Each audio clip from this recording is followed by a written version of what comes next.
নমস্কাৰ বন্ধুসকল, পুনৰবাৰ স্বাগতম জনাইছোঁ মোৰ ইউটিউব চেনেল চাকৰি খবৰলৈ। মই আলোচনা কৰি আছিলোঁ 2012 চনৰ টেট পৰীক্ষাৰ প্ৰশ্নকাকতখন, আৰু আজি বাছি লৈছোঁ মই চাইল্ড ডেভেলপমেণ্ট এণ্ড পেডাগজিৰ ওপৰত।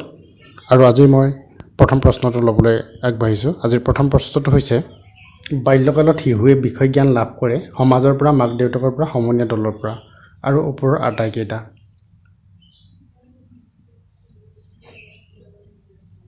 ইয়াৰ শুদ্ধ উত্তৰটো হৈছে ওপৰৰ আটাইকেইটা।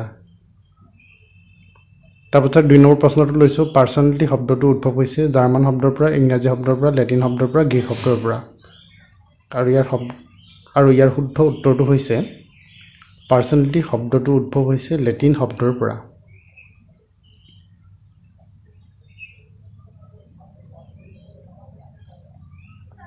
তাৰপিছতে 3 নম্বৰ প্ৰশ্নটো লৈছোঁ। আজি 3 নম্বৰ প্ৰশ্নটো হৈছে, ব্যক্তিত্বৰ ইগ' আৰু ছুপাৰ ইগ' ধাৰণাটো কোনে আগবঢ়াইছিল?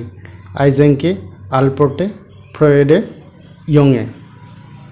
ইয়াৰ উত্তৰটো হৈছে ফ্ৰয়েডে।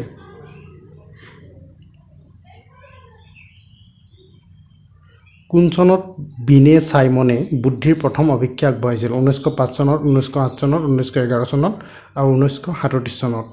ইয়াৰ শুদ্ধ উত্তৰটো কি হ'ব আপোনালোকে ভাবকচোন।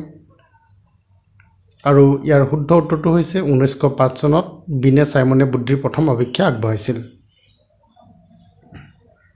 তাৰপাছতে 5 নম্বৰ প্ৰশ্নটো লৈছোঁ, সৃষ্টিশীলতা প্ৰধানকৈ সৈতে জড়িত চিন্তন, বুদ্ধি, ব্যক্তিত্ব আৰু আগ্ৰহ। ইয়াৰ শুদ্ধ উত্তৰটো আপোনালোকে কমেণ্ট কৰি জনাওকচোন কি হ'ব।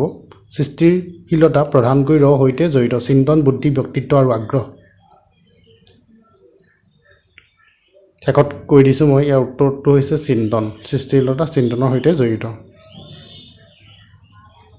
তাৰপাছতে 6 নম্বৰ প্ৰশ্নটো লৈছোঁ। আজিৰ 6 নম্বৰ প্ৰশ্নটো হৈছে, গেটছৰ মতে শিকনৰ হৈছে দ্বাৰা আচৰণৰ সংশোধন কাৰ্য। শিকন হৈছে আচৰণৰ দ্বাৰা সংশোধন কাৰ্য। অভিজ্ঞতা আৰু প্ৰশিক্ষণ, জ্ঞান আৰু কৌশল, ৰীতি নীতি, আচাৰ ব্যৱহাৰ, আগ্ৰহ আৰু অভিৰোচন। গেটছৰ মতে শিকন হৈছে দ্বাৰা আচৰণৰ সংশোধন কাৰ্য। ইয়াৰ শুদ্ধ উত্তৰটো হৈছে ক, অভিজ্ঞতা আৰু প্ৰশিক্ষণ। তাৰপাছতে 7 নম্বৰ প্ৰশ্ন লৈছোঁ, তলৰ কোনটো উপাদানে বিকাশত সহায় কৰে? বংশগতি, পৰিৱেশ, মনোবৈজ্ঞানিক কাৰকসমূহ, ওপৰৰ আটাইকেইটা। ইয়াৰ শুদ্ধ উত্তৰটো আপোনালোকে কমেণ্ট কৰি জনাওকচোন। অকণমান সময় দিছোঁ আপোনালোকক।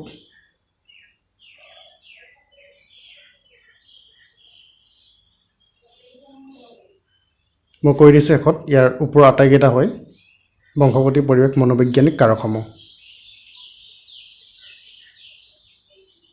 তাৰপাছতে 8 নম্বৰ প্ৰশ্নটো ল'বলৈ বিচাৰিছোঁ, শ্ৰেণীকোঠাত অভিৰোচন সৃষ্টি কৰিব পাৰি পুৰস্কাৰ যোগেদি, উদগনিৰ যোগেদি, মৰম আৰু সহানুভূতিৰ যোগেদি, ওপৰৰ আটাইকেইটা।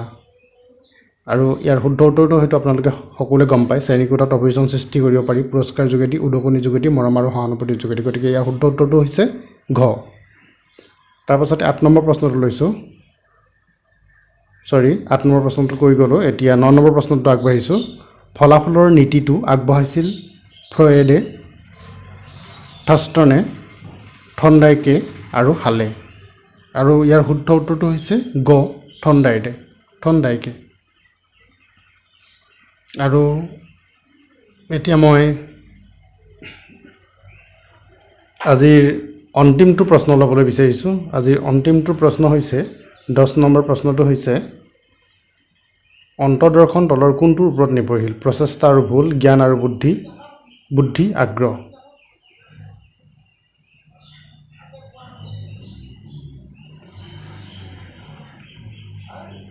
ইয়াৰ শুদ্ধ উত্তৰটো হৈছে,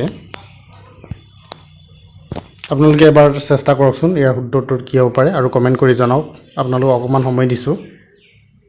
অন্তৰ্দৰ্শন তলৰ কোনটোৰ ওপৰত নিৰ্ভৰশীল? প্ৰচেষ্টা আৰু ভুল, জ্ঞান আৰু বুদ্ধি, আগ্ৰহ। আৰু ইয়াৰ শুদ্ধ উত্তৰ হৈছে জ্ঞান আৰু বুদ্ধি। অন্তৰ্দৰ্শন হৈছে জ্ঞান আৰু বুদ্ধিৰ ওপৰত নিৰ্ভৰশীল।